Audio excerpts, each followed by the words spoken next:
अस्य श्रीशनैश्चरकवचस्तोत्रमहामन्त्रस्य काश्यपऋषिः अनुष्टुप् छन्दः शनैश्चरो देवता। शं बीजं वां शक्तिः यं कीलकं मम शनैश्चरकृतपीडापरिहारार्थे जपे विनियोगः। करन्यासः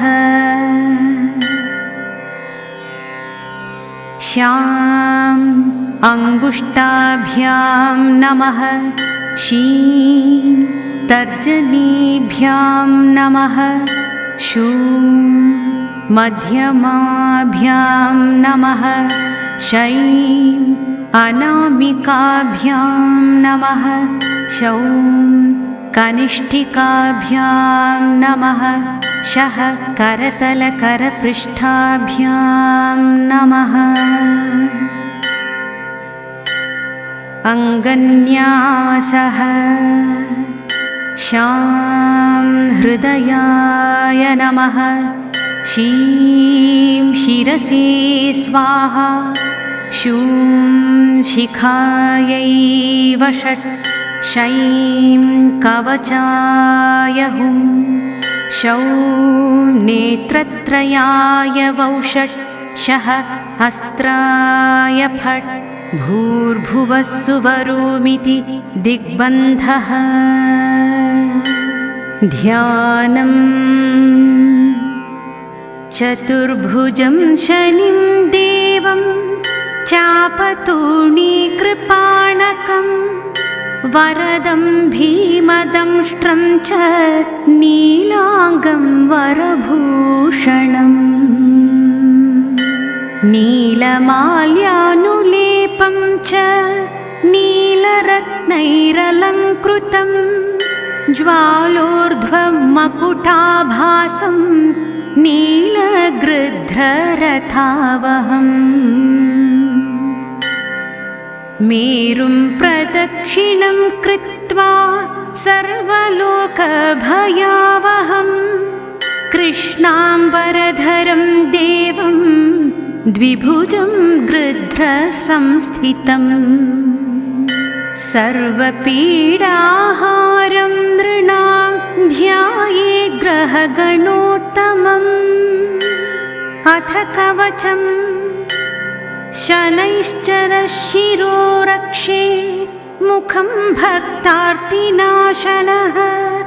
कर्णौ कृष्णाम्बरः पातु नेत्रे सर्वभयङ्करः।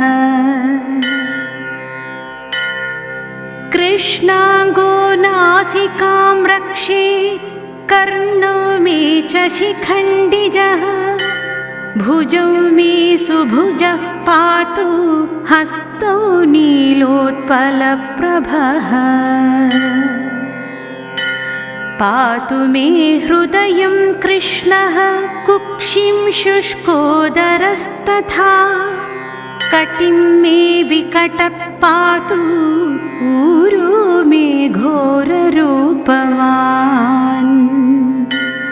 जानुनी पातु दीर्घो मे जङ्घे मे मङ्गलप्रदः। गुल्फौ गुणाकरः पातु पादौ मे पङ्गुपादकः। सर्वाणि च ममाङ्गानि पातु भास्करनन्दनः। फलश्रुतिः यैदं कवचं दिव्यं सर्वपीडाहरं नृणां पठति श्रद्धया युक्तः सर्वान् कामानवाप्नुयात्।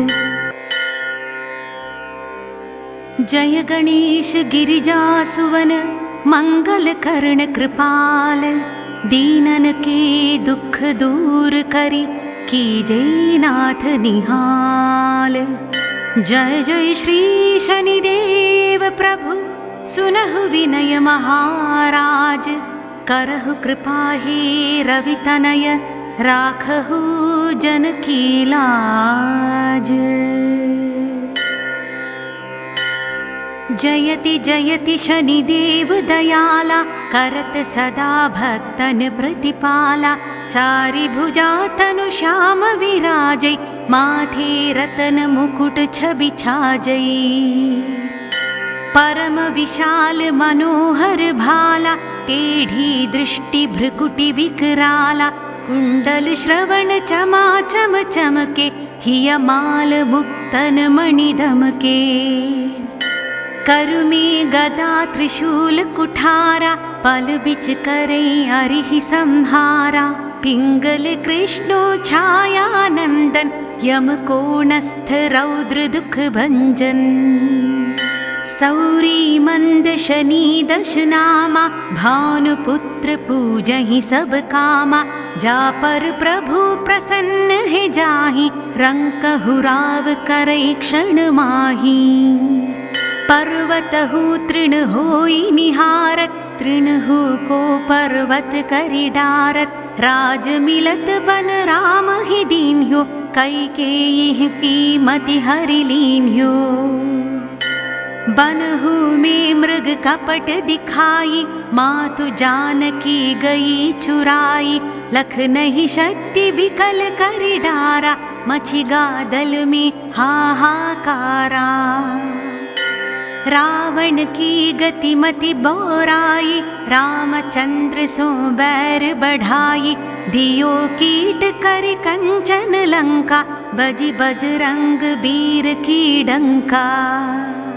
नृप विक्रम पर तुहि पगुधारा चित्र मयूर निगलि गई हारा।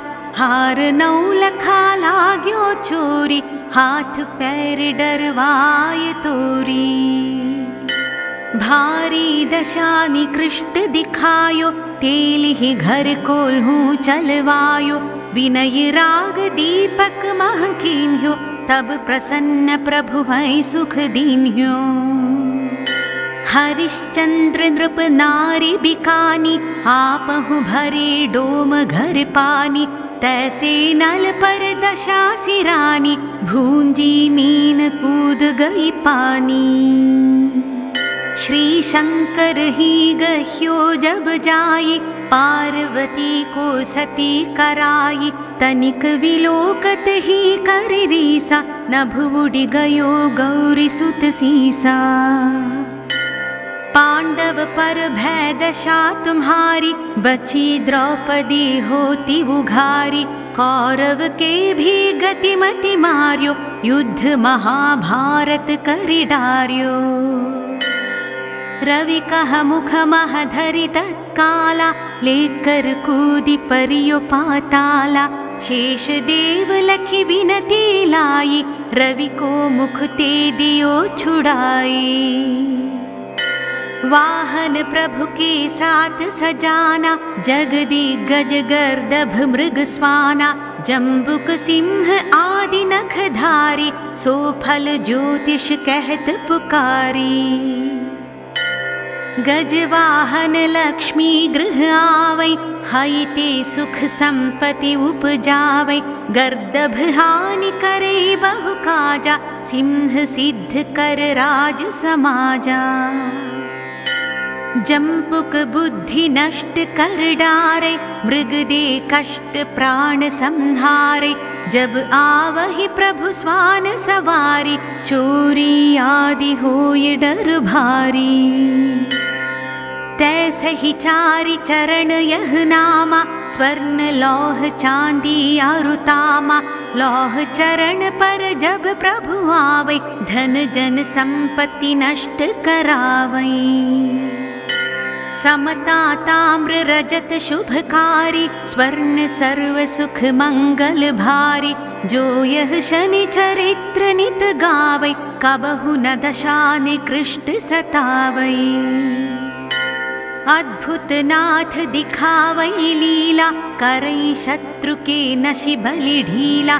जो पंडित सुयोग्य बुलवाई विधिवत शनि ग्रह शांति कराई।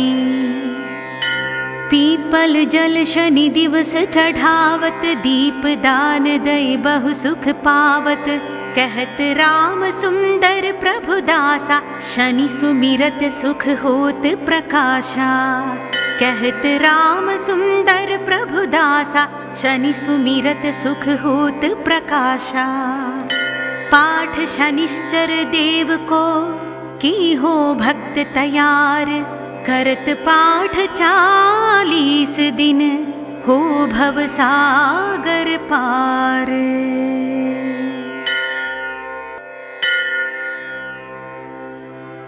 अस्य श्री महाकालशनिस्तोत्र मंत्रस्य पिप्पलाद ऋषिः अनुष्टुप् छन्दः शम्बीजम् आयसी शक्तिः कालपुरुषायते कीलकं शनिग्रह प्रीत्यर्थे पाठे विनियोगः। अंगन्यासः ॐ महोग्राय नमः, मूर्ध्नि ॐ वैवस्वताय नमः, मुखे ॐ मन्दगमनाय नमः, गळे ॐ महाग्रहाय नमः, बाहुभ्याम् ॐ महाकालाय नमः, हृदये ॐ कृशतनवे नमः, गुह्ये ॐ गुडुचराय नमः, जानवे ॐ शनैश्चराय नमः, पादुदाभ्यां नमः, शं शनैश्चराय नमः, शं शनैश्चराय नमः, शं शनैश्चराय नमः। नीलाद्रिशोभाञ्चित दिव्यमूर्तिः खड्गी त्रिदण्डी शरचापहस्तः शम्भुं महाकालस्य निपुरारिः जयत्वशेषासुरनाशकारी। नमः कालशरीराय कालनुन्नाय ते नमः, कालहेतो नमस्तुभ्यं कालनन्दाय वै नमः। अखण्डदण्डमानाय त्वनाद्यन्ताय वै नमः, कालदेवाय कालाय कालकालाय ते नमः। निमेषादिमहाकल्पा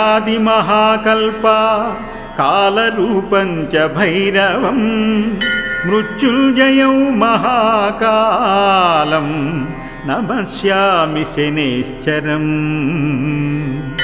दातारं सर्वभव्यानां भक्तानामभयङ्करं मृत्युञ्जयं महाकालं नमस्यामि शनैश्चरम्।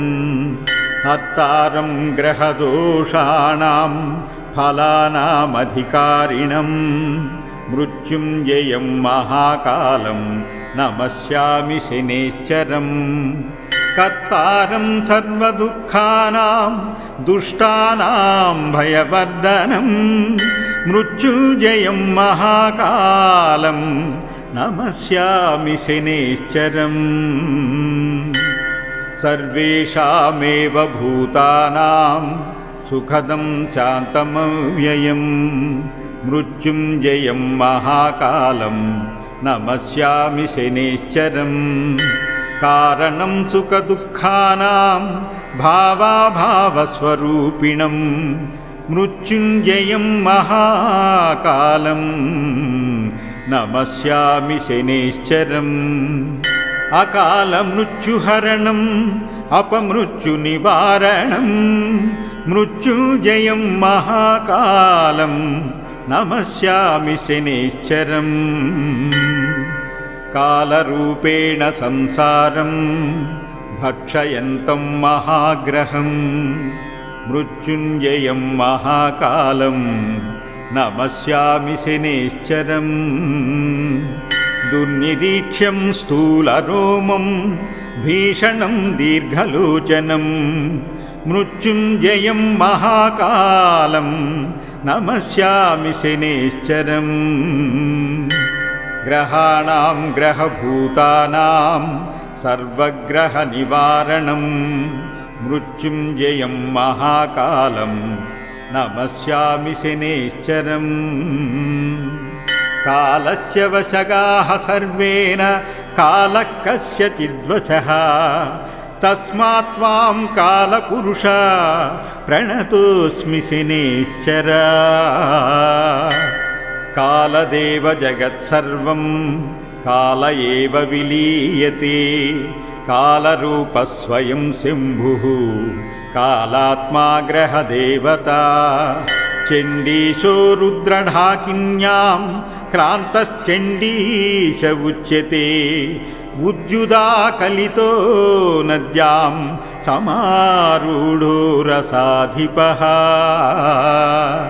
चण्डीशः सुखसंयुक्तो जिह्वया ललितः पुनः क्षितजस्तामसी शोभी स्थिरात्मा विद्युदायुधः नमन्तो मनुरित्येषा शनितुष्किरः शिवे आद्यन्ते अष्टोत्तरशतं मनुमेनं जपेन्नरः यः पठेत् शृणुयाद्वापि ध्यात्वा सम्पूज्य भक्तितः तस्य मृत्युभयं नैव शतवर्षावधिप्रिये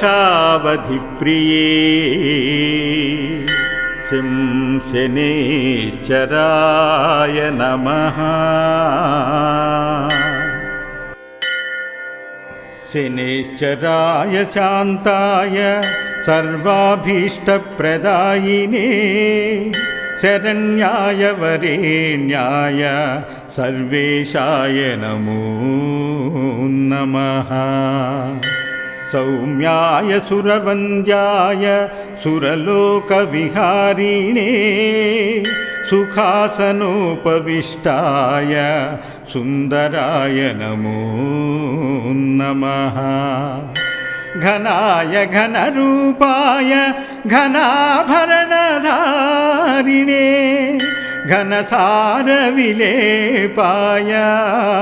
कज्योताय नमो नमः मन्दाय मन्दचेष्टाय महनीयगुणात्मने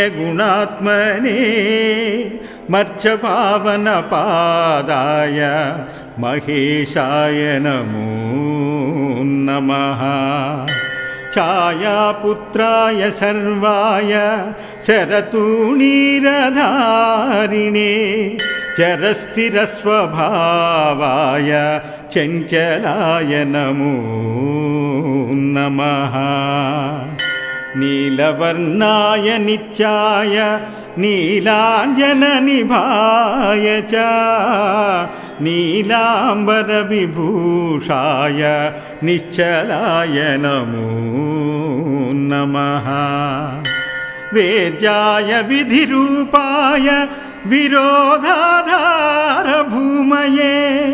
वेदास्पदस्वभावाय वज्रदेहाय ते नमः वैराग्यदाय वीराय वीतरोगभयाय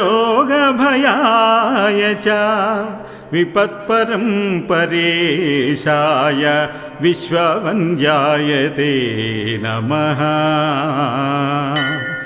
गृध्रवाहय गूढाय कूर्माङ्गाय कुरूपिणे कुत्सिताय गुणाढ्याय गोचराय नमो नमः अविद्यामूलनाशाय विद्यास्वरूपिणे आयुष्यकारणाय पदुर्धत्रे च नमो नमः विष्णुभक्ताय वसिने विविधागमवेदिने विधिस्तुत्याय वन्याय विरूपाक्षाय ते नमः। वरिष्ठाय गरिष्ठाय वज्राङ्कुशधराय च वरदाभयहस्ताय वामनाय नमो नमः। ज्येष्ठापत्नी समेताय श्रेष्ठाय मितभाषिणे कष्टौघनाशकायार्य पुष्टिदाय नमो नमः।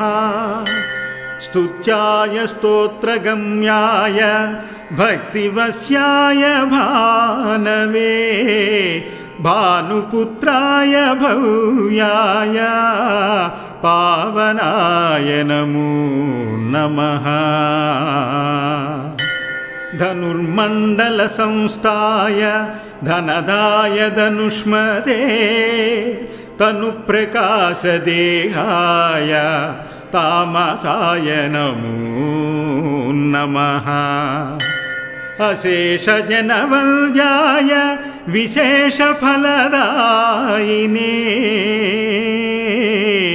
वशीकृतजनेशाय पशूनां पतये नमः।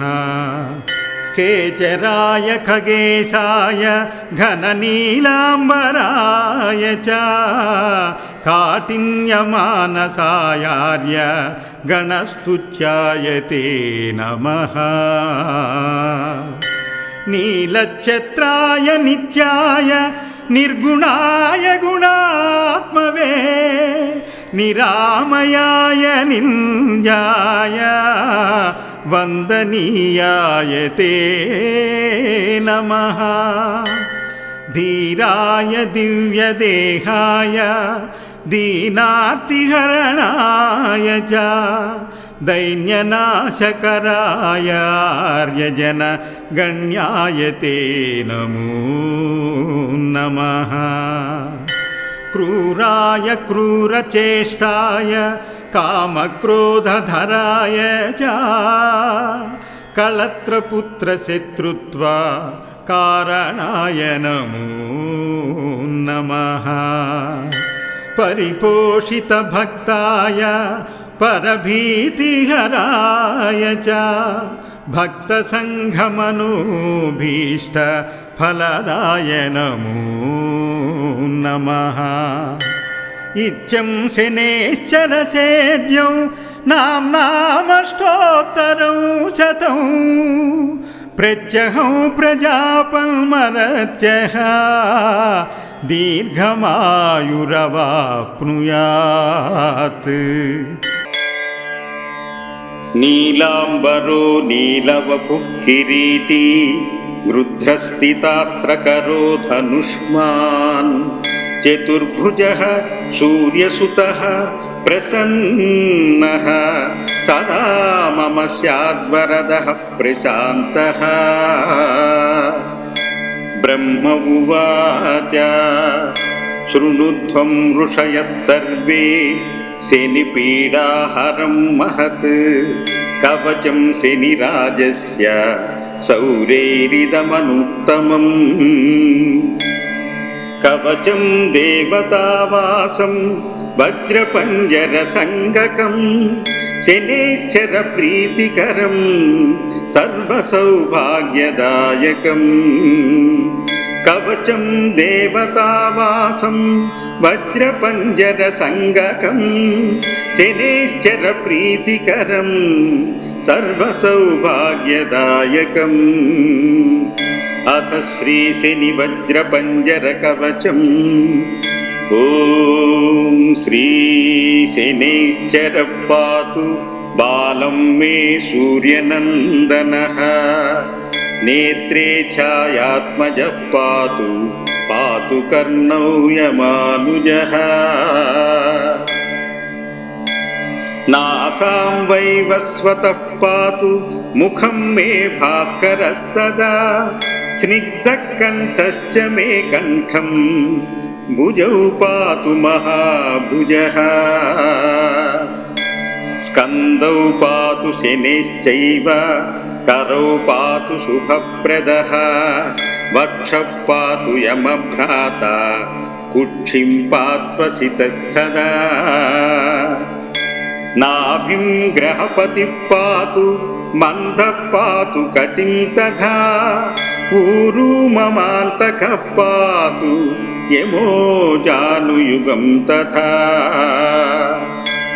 पादौ मन्दगतिः पातु सर्वाङ्गं पातु पिप्पलः अङ्गोपाङ्गानि सर्वाणि रक्षेन्मे सूर्यनन्दनः पादौ मन्दगतिः पातु सर्वाङ्गं पातु पिप्पलः अङ्गोपाङ्गानि सर्वाणि रक्षेन्मे सूर्यनन्दनः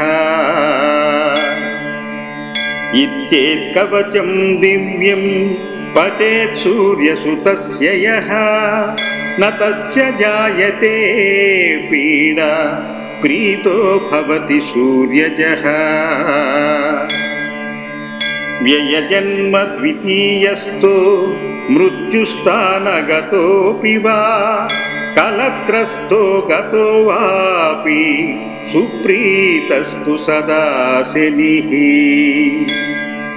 अष्टमस्थो सूर्यसुते व्यये जन्म द्वितीयगे कवचं पठेत् नित्यं न पीडा जायते क्वचित् अष्टमस्थो सूर्यसुते व्यये जन्म द्वितीयगे कवचं पठते नित्यं न पीडा जायते क्वचित् इत्येत्कवचं दिव्यं सौरेर्यनिर्मितं पुरा द्वादशाष्टमजन्मस्थ दोषान्नाशयते सदा जन्मलग्नस्थितान् दोषान् सर्वान् नाशयते प्रभुः जन्मलग्नस्थितान् दोषान् सर्वान् नाशयते प्रभुः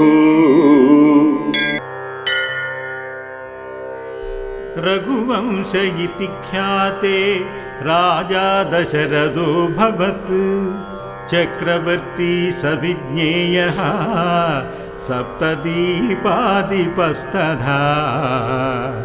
कृत्तिकान्ते शनौ स्थित्वा दैवज्ञैः ज्ञापितो हिंसः रोहिणीं वेधयित्वा तु शनिर्यास्यति साम्प्रतम् इद्धं शकटभेदेन सुरासुरभयङ्करं द्वादशाब्दं तु दुर्भिक्षं भविष्यति सुदारुणम् देशाश्च नगरग्रामभयभेदसमन्विताः रुवन्ति सर्वलोकानां क्षयमेतत्सनातनम् इति श्रुत्वा तस्ततो वाक्यं मन्त्रिभिः सह पार्थिवः मन्त्रयामास किमिदं भयङ्करमुपस्थितम्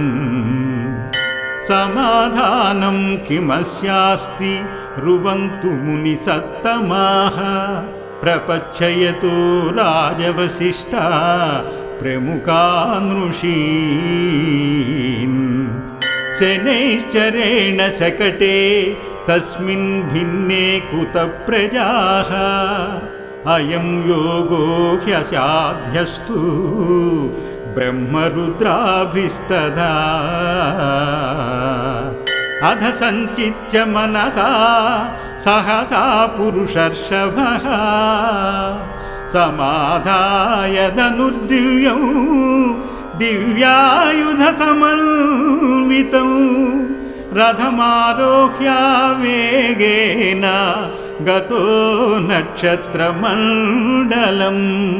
सपादयोजनं लक्ष्यं सूर्यस्योपरि संस्थितम् रोहिणीं पृष्ठतः स्थाप्य राजा दशरथस्थितः रथतु काञ्चने दिव्ये सर्वरत्नविभूषिते हंसवर्णहयैर्युक्ते महामेरुसमुच्चित्रे दीप्यमानमहारत्ना विचित्रमकुटोज्ज्वले बभ्राजसतदाकाशे द्वितीय इव भास्करः आकर्णपूर्णचापेन संहारास्त्रमयोजयत् कृत्तिकान्तेः शनिस्थित्वा प्राविशत् किल रोहिणीं दृष्ट्वा दशरथं चाग्रे तस्थौ सभ्रुकुटीमुखः संहारास्त्रं शनिं दृष्ट्वा सुरासुरभयङ्करम् हसित्वा तं भयीत्सौरिः इदं वचनमब्रवीत् पौरुषं तव राजेन्द्र परिनृपुभयङ्करं वरं ब्रूहि प्रदास्यामि स्वेच्छया रघुनन्दन प्रसादं कुरु मे सौरे वरदो यदि मे स्थितः आज्य प्रभृति मे राष्ट्रे पीडा कार्य न कस्यचित् सरिता सागरा सर्वे यावचन्द्रार्कमेदिनी द्वादशाब्दं तु दुर्भिक्षं न कदाचित् भविष्यति याचितं तु मया सौरे नान्यदिच्छामते त्वहं यावमस्त्विति साम्प्राक्तो वरं प्रादातु शाश्वतम् प्राप्य चैन वरं राजा कृतिकृत्यो भवत्तदा इमं वरं तु सम्प्राप्य हृष्टरोमासपार्थिवः रथोत्तमे धनुश्चाप्य भूत्वा चैव कृताञ्जलिः ध्वात्वा सरस्वती देवं गणाध्यक्षं सुपूजितम् राजा दशरथस्तोत्रं सौरेरिव मधाकरोत् राजा दशरथस्तोत्रं सौरेरिव मधाकरोत् अस्य श्रीशनैश्चरस्तोत्रमन्त्रस्य दशरथ ऋषिः शनैश्चरो देवता त्रिष्टुप्छन्दः शनैश्चरप्रीत्यर्थे जपे विनियोगः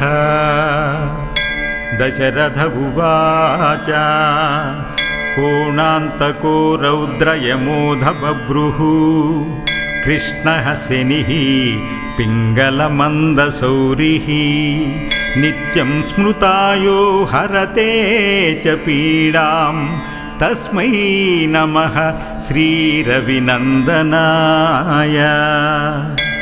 सुरासुराः किं पुरुषो रगेन्द्र गन्धर्वविद्याधरपन्नगाश्च पीड्यन्ति सर्वे विषमस्थितेन तस्मै नमः श्रीरविनन्दनाय नरा नरेन्द्रः पशवो मृगेन्द्रा वन्याश्च ये कीटपतङ्गभृङ्गाः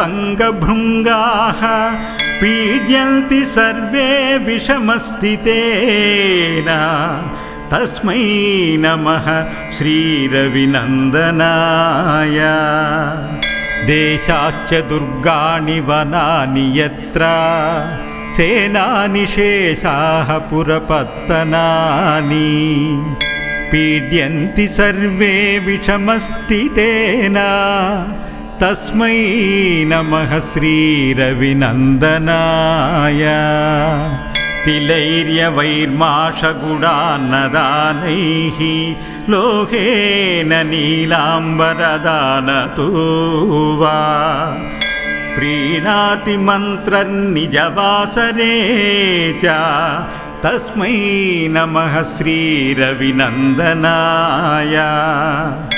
प्रयागकूले यमुनातटे च सरस्वती पुण्यजले गुहायां यो योगिनां ध्यानगतोऽपि सूक्ष्मः तस्मै नमः श्रीरविनन्दनाय अन्यप्रदेशात् स्वगृहं प्रविष्टः तदीयवारे स नरः सुखी स्यात् गृहाद्गतो येन पुनः प्रयाति तस्मै नमः श्रीरविनन्दनाय स्रष्टा स्वयंभूर्भुवनत्रयस्य त्राता हरीशो हरते पिनाकी एकस्त्रिधारुग्यजुस्साममूर्तिः तस्मै नमः श्रीरविनन्दनाय शन्यष्टकं यः प्रयतः प्रभाते नित्यं सुपुत्रैः पशुबान्धवैश्च पठेत्तु सौख्यं भुवि भोगयुक्तः प्राप्नोति निर्वाणपदं तदन्ते कोणस्थः पिङ्गलो बभ्रुः कृष्णो रौद्रोऽन्तको यमः सौरिः शनैश्चरो मन्दः पिप्पलादेन संस्तुतः एतानि दश नामानि प्रातरुद्धाय यः पठेत् शनैश्चरकृता पीडा न कदाचित् भविष्यति। नारद उवाच ध्यात्वा गणपतिं राजा धर्मराजो युधिष्ठिरः धीरस्य नैश्चरस्येवं चकारस्तवमुत्तमं शिरो मे भास्करिः पातु भालं छायसुतोऽवतु कोटराक्षो दृशौ पातु शिखिघण्टनिभश्रुति घ्राणं मे भीषणः पातु मुखं बलिमुखोऽवतु स्कन्दौ संवर्तकः पातु भुजौ मे भयदोऽवतु सौरिर्मे हृदयं पातु नाभिं शनैश्चरोऽवतु ग्रहराजः कटिं पातु सर्वतो रविनन्दनः पादौ मन्दगतिः पातु कृष्णः पात्वखिलं वपुः रक्षामेतां पठेन्नित्यं सौरेर्नाम बलैर्युतां सुखी पुत्री चिरायुश्च स भवेन्नात्र संशयः सौरिश्च नैश्चरः कृष्णो नीलोत्पलनिभस्यनिः शुष्कोदरो विशालाक्षो दुर्नीरीक्ष्यो विभीषणः शिखिघण्टनिभो नीलच्छाया हृदयनन्दनः कालदृष्टिः कोटराक्षः स्थूलरोमावलीमुखः दीर्घो निर्मांसगात्रस्तु शुष्को घोरो भयानकः नीलांशुः क्रोधनो रौद्रो दीर्घश्मश्रुर्जटाधरः मन्दो मन्दगतिः कञ्जो तृप्तः संवर्तको यमः ग्रहराजः कराली च सूर्यपुत्रो रविशशी कुजो बुधो गुरुः काव्यो भानुजः सिंहिकासुतः केतुर्देवपतिर्बाहुः कृतान्तो नैऋतस्तथा शशीमरुत्कबेरश्च ईशानः सुरात्मभूः विष्णुर्हरो गणपतिः कुमारः काम ईश्वरः कर्ता हर्ता पालयिता राज्यभुग्राज्यदायकः छायासुतः श्यामलाङ्गो धनहर्ता धनप्रदः क्रूरकर्मविधाता च सर्वकर्मावरोधकः तुष्टो रुष्टः कामरूपः कामदो रविनन्दनः ग्रहपीडाहरश्चान्तो नक्षत्रेषु ग्रहेश्वरः स्थिरासनः स्थिरगतिर्महाकायो महाबलः महाप्रभो महाकालः कालात्मा कालकालकः आदित्यभयदाता च मृत्युरादित्यनन्दनः शतभिरुक्षदयिता त्रयोदशी तिथिप्रियः तिथ्यात्मा तिथिगणनो नक्षत्रगणनायकः योगराशिर्मुहूर्तात्मा कर्ता दिनपतिप्रभुः शमीपुष्पः प्रियः श्यामस्त्रैलोक्याभयदायकः नीलवासाः क्रियासिन्धुर्नीलाञ्जनच्छयच्छविः सर्वरोगहरो देवः सिद्धो देवगणस्तुतः अष्टोत्तरशतं नाम्नां सौरेच्छाय सुतस्य यः पठेन्नित्यं तस्य पीडा समस्ता नश्यति ध्रुवौ कृत्वा पूजां पठेन्मर्त्यो भक्तिमान्यस्तवौ सदा विशेषतः शनिदिने पीडा तस्य विनश्यति जन्मलग्ने स्थितिर्वापि गोचरे क्रूरराशिगे दशासु च गते सौरौ तथास्तवमिमं पठेत् पूजयेद्यः शनिं भक्त्या शमीपुष्पाक्षताम्बरैः विधाय लोहप्रतिमां नरो दुःखाद्विमुच्यते बाधायान्यग्रहाणां च यः पठेत् तस्य नश्यति भीतो भयाद्विमुच्येत बद्धो मुच्येत बन्धनात् रोगी रोगाद्विमुच्येत नरस्तवमिमं पठेत् पुत्रवान् धनवान् श्रीमान् जायते नात्र संशयः स्तवं निशम्य प्रार्थस्य प्रत्यक्षो भूत्शनैश्चरः दत्त्वा राज्ञे वरकामं शनिश्चान्तर्धते तथा